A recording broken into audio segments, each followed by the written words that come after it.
कक्षा 6 की आज प्रश्नावली 4.1 शुरू करेंगे, जिसका नाम है आधारभूत ज्यामितीय अवधारणाएं।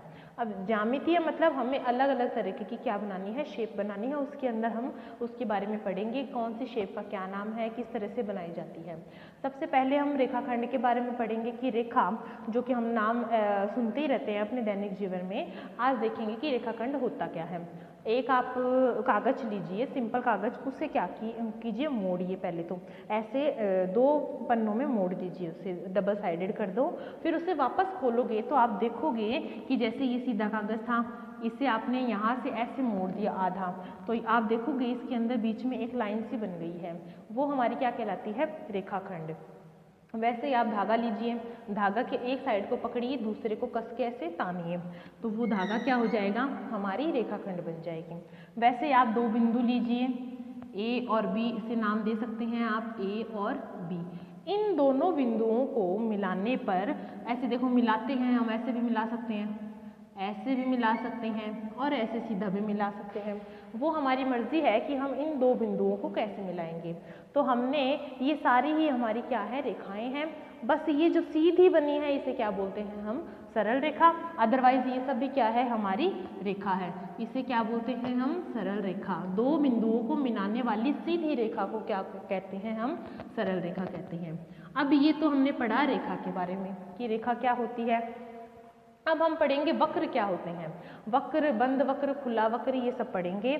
तो जैसे आप अपना पेन हाथ में लीजिए और कॉपी पे आप जो भी आकृति नोट करोगे वो आपका क्या कहलाएगा, वक्र कहलाएगा। जिसमें क्या है, अलग अलग तरीके की शेप होती है, जो कि एक बिंदु से शुरू होने के बाद में दूसरे बिंदु पर खत्म होता है। जैसे ये है एक लाइन, आप बोलो कि हमने ऐसी आकृति बनाई है, एक सीधी लाइन, क्या ये भी एक वक्र है, हाँ ये सरल वक्र है, ये भी वक्र है। फिर आता है जैसे हमने एक चतुर्भुज बनाया, ऐसे लाइन शुरू करके यहाँ पे ख़त्म कर दिया, वो हमारा क्या कहलाता है, बंद वक्र।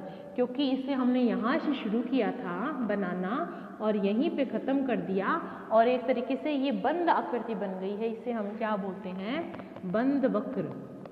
वक्र तो ये भी है सारे, ये भी वक्र है, ये खुला वक्र है, पर ये हमारा क्या कहलाता है, बंद वक्र। ये तो बात हुई हमारी वक्र की। वक्र क्या होती है, जो लाइनें सीधी नहीं होती, ऐसे घेर घुमेर करके लाइनें जो बनती है, वो हमारा क्या कहलाता है, वक्र। जिसके अंदर कुछ मोड़ हो, मोड़ मतलब जैसे वक्र होता है ना, कर्व, जिसके अंदर मोड़ हो वो हमारा हमेशा वक्र कहलाता है। फिर बंद वक्र देख लिया, एक त्रिभुज, एक चतुर्भुज, एक षटभुज, ये सब क्या होते हैं, हमारे बंद वक्र होते हैं। ये हमारी हुई वक्र की बात। अब हम देखेंगे, आपने प्रकार देखा होगा कि प्रकार कैसा होता है।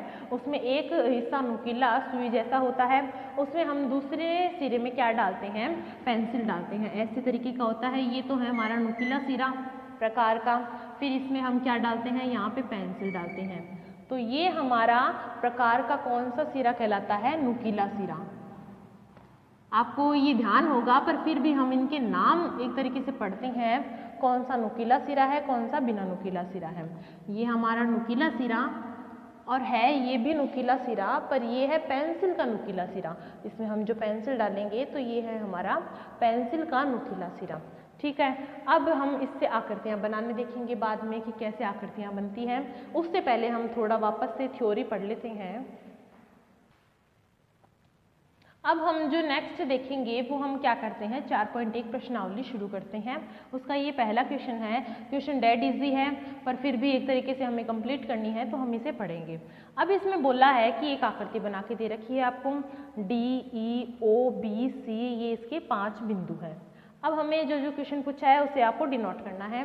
पहला क्वेश्चन है कि इसमें 5 बिंदु कौन कौन से हैं, तो ये तो आपको चित्र में पता चल रहा है, DEOB और C, ये आपके 5 बिंदु हैं। तो आप कॉपी में लिखना DEOB और C, ये आपके 5 बिंदु हैं। फिर आपसे पूछेंगे कि एक रेखा, इसमें कितनी रेखाएं हैं, हमें वो बताना है। तो हमने रेखाखंड पढ़ा था कि 2 बिंदुओं को मिलके जो एक सीधी लाइन बनती है उसे क्या बोलते हैं, रेखाखंड बोलते हैं। तो देखो सबसे पहले तो हमारी एक DE रेखा है, ये 2 बिंदुओं को मिल रहा है, तो DE कॉमा, फिर D से लेकर हमारा यहाँ पे O तक एक मिलान हो रहा है, तो DO, ये आपकी दूसरी रेखा आई। फिर तीसरी D से शुरू करो, वापस कहाँ तक जाओ, B तक, ये आपकी एक रेखा हुई, छोटी बड़ी सारी बतानी है हमें इसमें कितनी रेखाएं हैं। फिर ई से शुरू करते हैं, ई से लेके ओ, ये आपकी एक रेखा हुई। फिर ई से बी तक, फिर ओ से बी तक, और फिर ओ से सी तक। ये आपकी सारी इसकी रेखाएं हैं। हमें आप इनमें सारी रेखाओं के नाम बताने हैं, कितनी रेखाएं बनती हैं और उनके हमने नाम बता दिए। नेक्स्ट क्वेश्चन है 4 किरणें। तो 4 किरणें आपको बतानी है। पहली किरण डी बी, दूसरी ओ बी, मतलब जो इधर साइड से निकल रही हैं वो आपको उनके नाम बताने हैं। तीसरी ओ बी, ऐसे करके आपको किरणों के नाम बताने हैं।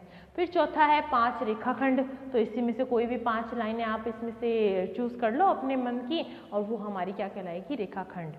अब आपका जो दूसरा और तीसरा क्वेश्चन है वो भी एक तरीके से ऐसा ही है। हम देखते हैं चौथा क्वेश्चन, जिसमें लिखा है निम्नलिखित से होकर जाने वाली कितनी रेखाएं हम खींच सकते हैं। वापस रिपीट करती हूँ मैं कि एक बिंदु आपको दे रखा होगा, कोई भी एक बिंदु दे रखा है, इसे हम नाम देते हैं ओ, ठीक है। इसमें पूछा है कि इस बिंदु से कितनी रेखाएं होकर गुजर सकती हैं, मतलब इसमें से कितनी रेखाएं निकल सकती हैं। तो हमारा जवाब होगा अनगिनत, क्योंकि एक लाइन यहाँ से निकली, एक इधर से निकली, एक इधर से, एक ऐसे, ऐसे आप कितनी भी किरणें निकाल सकते हो। जैसे आपने सूरज देखा होगा, तो सूरज ऐसे थोड़ा ना ऊपर है तो सिर्फ यहाँ की तरफ रोशनी देगा, वो तो चारों तरफ, अपने चारों तरफ किरणों को फैलाता है। तो वैसे एक तरीके से हम इसे सूरज मान सकते हैं, जिसकी अनगिनते किरणें निकलती है, कितनी भी आप बना सकते हो पास पास में, ठीक है। तो आपका इसका जवाब होगा अनगिनत। फिर आपका दूसरा क्वेश्चन है कि 2 बिंदुएं हैं, 2 बिंदु आपको दे रखे हैं, उनसे होकर जाने वाली कितनी रेखाएं हम खींच सकते हैं। तो इनमें से एक ही रेखा निकलेगी ऐसे, जो आपस में एक दूसरे को मिल जाएगी, ठीक है। इन दोनों में से होकर गुजरने वाली एक रेखा बतानी है हमें, तो वो एक ही बनेगी। और इसमें कितनी रेखाएं गुजर सकती हैं, अनगिनत। ये आपका हुआ चौथा क्वेश्चन। उसी हिसाब से आपको रेखा और रेखाखंड के बारे में ही पढ़ना है। हम जो नेक्स्ट क्वेश्चन करेंगे नेक्स्ट क्लास में, उसमें हम प्रकार के क्वेश्चन करेंगे। तो आप प्रकार अपने पास लेकर बैठना और देखना कि कैसे आकृतियाँ बनती हैं, बंद वक्र कैसे बनते हैं, एक आकृति एक प्रकार से एक रेखा का कैसे 2 भागों में विभाजन हो सकता है, ये सब हम पढ़ेंगे। Thank you.